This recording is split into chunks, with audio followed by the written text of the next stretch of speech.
Hello you guys, welcome back to my channel. My name is Heather and today we are doing my December wrap-up.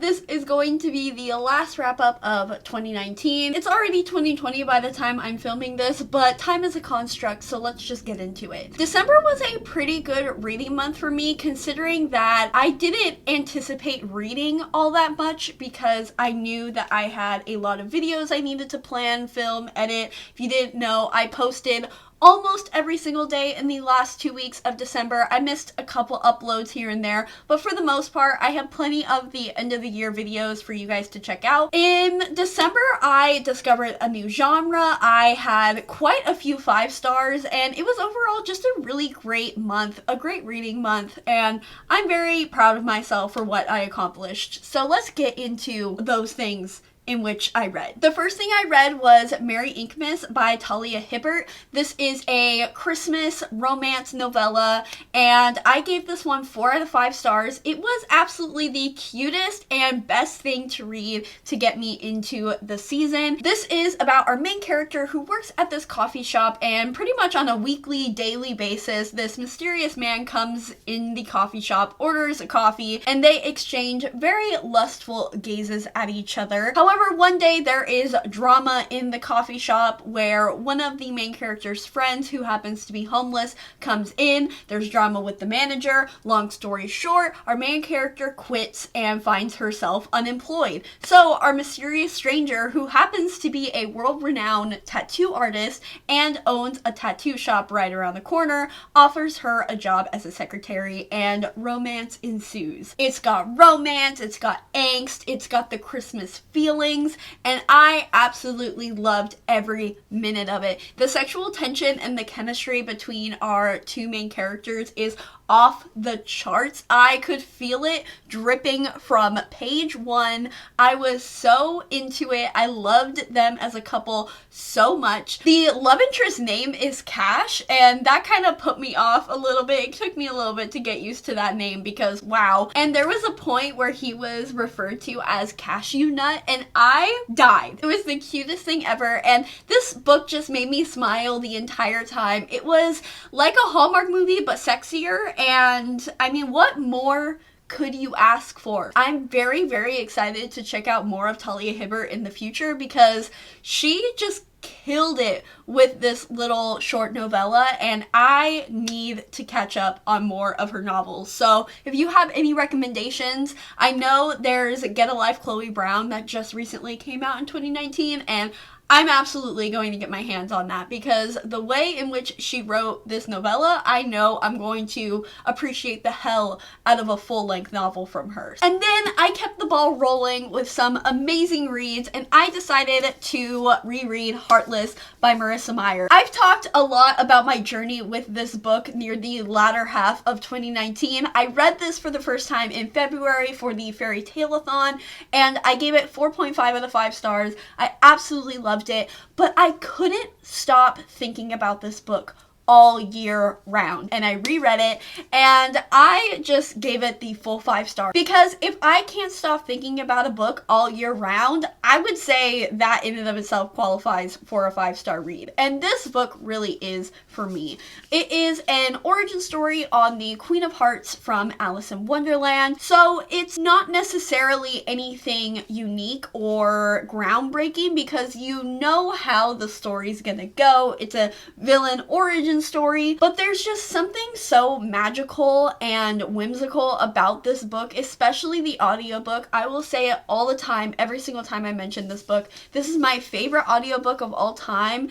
The narrator just does a fantastic job at conveying the whimsy of Wonderland, paired with Marissa Meyer's decadent writing and the way in which she writes fairy tales like no other author out there. I love this book so much. Just our love interest in here is so swoon worthy. It just makes me feel those feelings as when I was a teenager reading books and binging these beautiful YA stories. I love this book so much, and I would say that if you are looking for a fairy tale retelling, I would absolutely recommend Heartless because I don't think you'll be disappointed. But please make sure you pick up the audiobook because it is so incredible and well worth your time and listen. Now, the next 3 books I'm going to talk about is all a part of a genre that I discovered in December and I have fallen head over heels for, and that is historical romance. I don't know why I never picked up historical romance in the past. I love history. I have a degree in it now,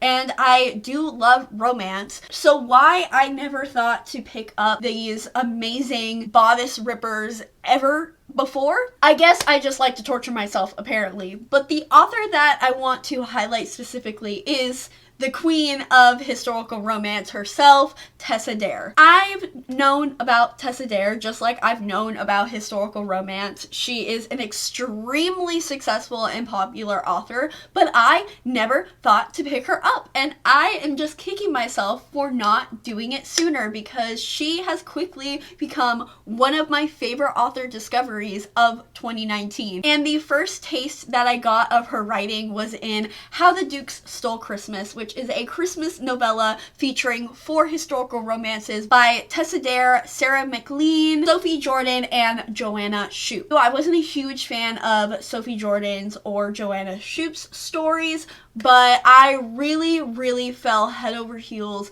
for Tessa Dare's novella in this book. Meet Me in Mayfair, that's what it was called. And after reading this, I fell in love with the couple in here 20 pages in. And for a 100-page novella, that is exactly how you need to do it and what you need to do to get your readers invested. And I just could not believe the amount of love I had for this couple and how invested I was in this 100-page story. I'll just tell you what Meet Me in Mayfair was about because obviously that one was my favorite and it spurred my love for Tessa Dare and why I read more of her books in this month. Meet Me in Mayfair, which is the first story in this Christmas novella package, is about this girl who is the oldest daughter. I believe she's the oldest daughter of her family, and her family home is about to be foreclosed unless she can find a husband in order to, you know, get money inheritance and however economics worked in Victorian England. I don't know. I don't study economics. So our main character sets out to go to this one ball that is her last chance. She has to find a husband at this ball or her family's basically doomed and has to move to the countryside because that's the worst thing that could ever happen. From various circumstances, she has to get the dance card of her best friend because she is eloping and running away. So she gets her best friend's dance card, and so she has to dance with the men that her best friend was meant to dance to, and surprise, surprise, one of those men is the Duke that is in charge of foreclosing her house. So it's like a hate to love miscommunication kind of thing, but it's not annoying in that way. It's more just builds up tension and angst, and it's just so good. I can't say that I completely recommend this book as a whole. I just wanted to highlight it because it is what spurred my love for Tessa Dare, which continued on to the next 2 books. So the next book I read was her other Christmas novella, and this is part of her Spindle Cove series, which is Once Upon a Winter's Eve. I did not like this book because I didn't like the couple, which, I mean, it just proves that even in Tessa Dare's world, men aren't shit. Not all of them can be winners. This one is about a wallflower kind of individual. She is very smart. She knows like 7 different languages, but she's very shy, and one night at a ball, a Christmas ball, this stranger comes waltzing in and he collapses into the arms of our main character, and you go on this journey trying to figure out the identity of this individual and their romance. This one I liked until we learned the identity of the stranger, and once we learned that, I was like, nah, we don't like him, he's done. So I couldn't get into the romance. romance. So I still loved the writing of Tessa Dare, and I liked the story objectively, but I just didn't like the couple. So of course, when you're reading a romance, if you don't like the couple, then you probably aren't gonna enjoy the book. I am kind of interested in looking in the Spindle Cove series by Tessa Dare. I mean, I'm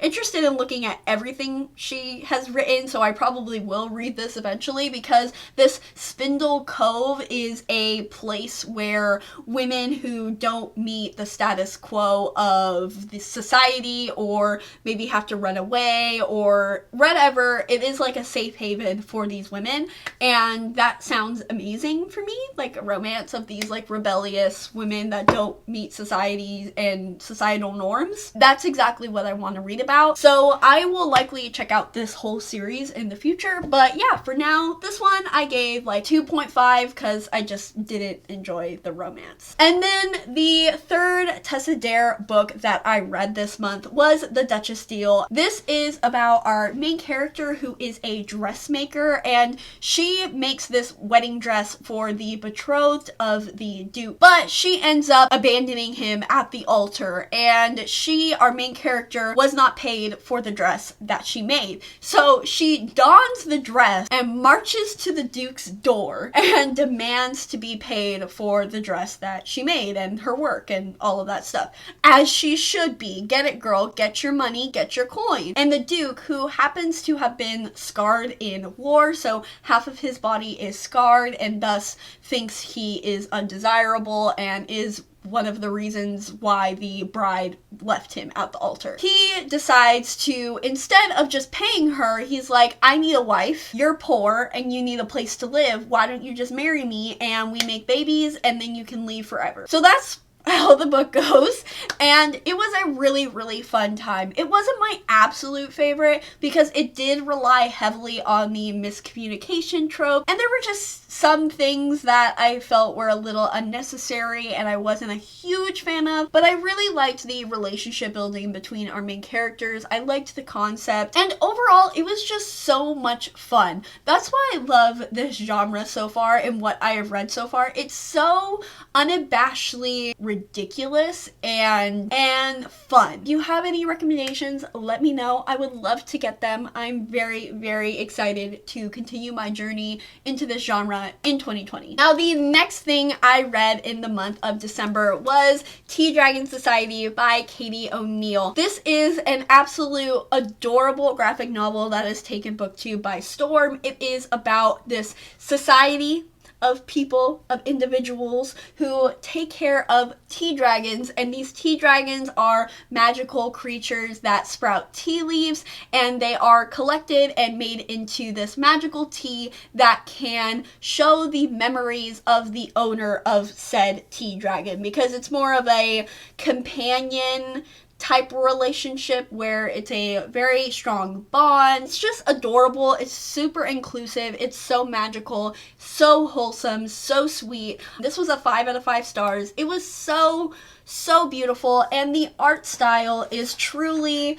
the most beautiful art I have ever witnessed in a graphic novel. Katie O'Neill really knows what she's doing. She is a fantastic artist and she's a fantastic writer. If you haven't checked out Tea Dragon Society, do it when you need to smile, because I guarantee that's exactly what you will do. Now, the next thing I read is something that indeed made me smile as well, and that is The Raven Boys by Maggie Stiefvater. I didn't know how I was going to feel about this series because it is a very hyped series and it has very mixed reviews. People either really love it or think it's overhyped and doesn't deserve it. I absolutely fell in love with it. This gave me everything that I wanted from The Secret History and did it better. That may sound like a strange comparison because the plots aren't similar whatsoever, but this gave me magical dark academia vibes and I absolutely loved it so much. We follow Blue, who is the daughter of this family of psychics. She herself is not a psychic, however, she amplifies those energies around her.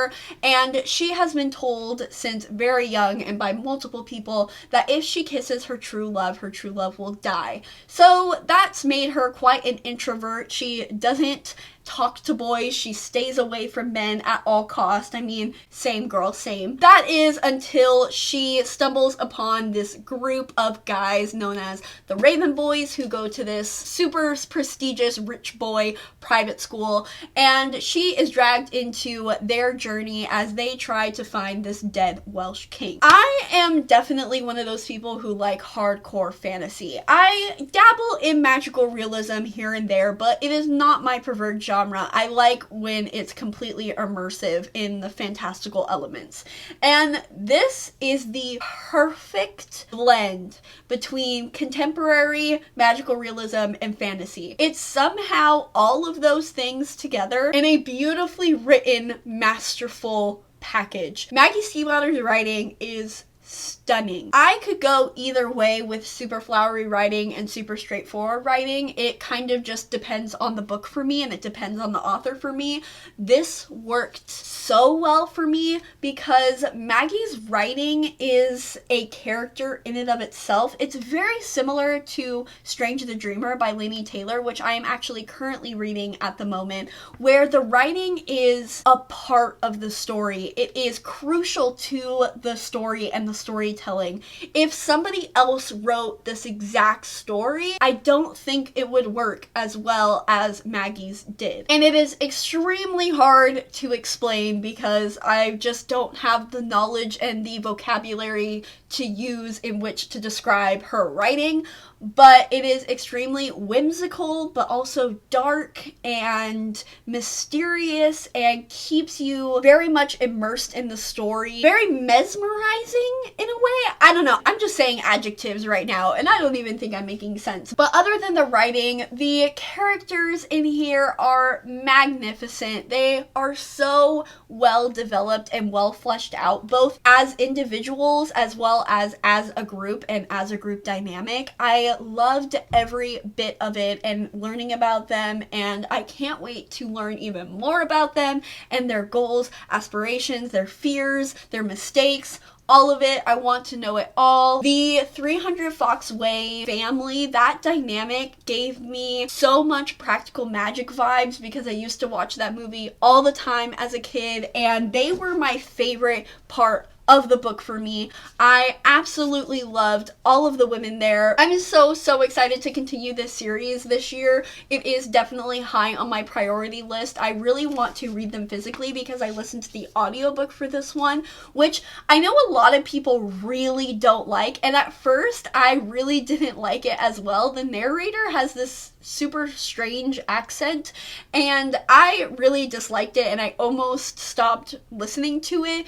But as I listened to it more, I kind of learned to appreciate it because it's so weird, and because this story is so weird, it fit. It really kind of did. I have a feeling I'm really gonna fall in love with it even more than I already did the first one, and it makes me so happy. Now, the next two things I finished in December were actually for a secret TBR video that I did. I read a bunch of Greek mythological retellings, so I will link that video up above. Please go watch that. I was very proud of that video, and it was really fun to do a secret TBR video. I read The Immortals by Jordana Max Brodsky. This is following Selene, who is the goddess of the moon in the present day New York City. And by the time of our present day, the Greek gods have lost a substantial amount of their power. Selene herself does not have a ton of power. However, she finds herself caught up in a murder investigation when there are these string of murders that resemble the rituals of an ancient Greek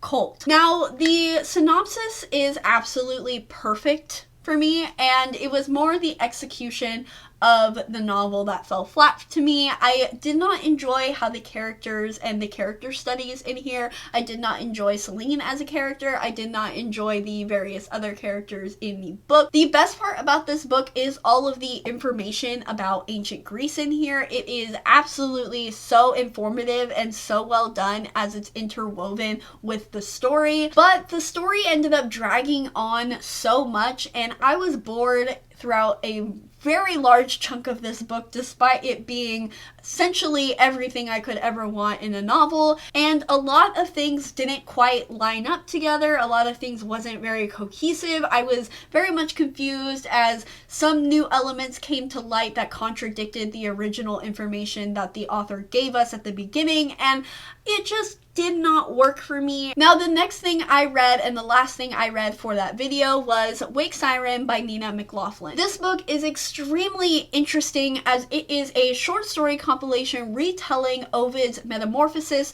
through a feminist lens and through the eyes of the female characters. This book is absolutely not for everybody, but it was everything for me. It was so incredibly hard to read. This is probably the hardest thing I have read, paired with Silence of the Girls by Pat Barker, which was another very, very heavy read. This took me so long to get through because I could only handle reading short spurts of it, but every single chapter was even more powerful than the last. It is so incredibly cathartic. It is so angry. It is so violent, depressing, so empowering. There are so many words that I could use to describe this book, but not enough words to fully describe it. Oh, it's so, so good. But the reason that I say that it is not for everybody is that the way in which it is written is very experimental. I don't know which form of that word is correct, but you know what I mean. Every single chapter is written differently. It's almost like every single chapter was written by a different author. Some chapters are written very narrative-like, some chapters are very lyrical, some chapters are very poetic, some are conversational, some are only dialogue, some are written in second person, some are written in completely gibberish. Like, it's so hard to explain. And for that reason, I think a lot of people are going to be put off by the novel because it's so jarring in how it's written. But I absolutely loved it. And I thought this unconventional way of storytelling was so interesting to read. Another reason why this may not appeal to a lot of people is you are going to need quite a bit of knowledge about Greek mythology. There were a few tales in here that I wasn't familiar with, and I had to do a quick Google search just to have kind of a basis understanding on what the original myth was. So if you go into this kind of blind, you may be a bit confused. So maybe just do what I did, look up a few myths that you aren't familiar with, or if you want to go all out, read Metamorphosis and then read this. I kind of wish I did that. So when I reread this in the future, that's exactly what I'm going to do. But if you are super into Greek mythology, if you are super into feminist retellings of these myths and folklore, this is a must read for you, and I would say just keep an open mind, take your time with it, don't binge it all in one day because you will have a very heavy heart at the end of it. But this is one of the most powerful books I have read in quite a while, and I have not stopped thinking about it since. I don't think I will ever stop thinking about it. It was so heavy but so needed, and I was so happy that I was able to read it. Now, the last book I read in December and the last book I read in 2019 was unfortunately quite a disappointment, and that was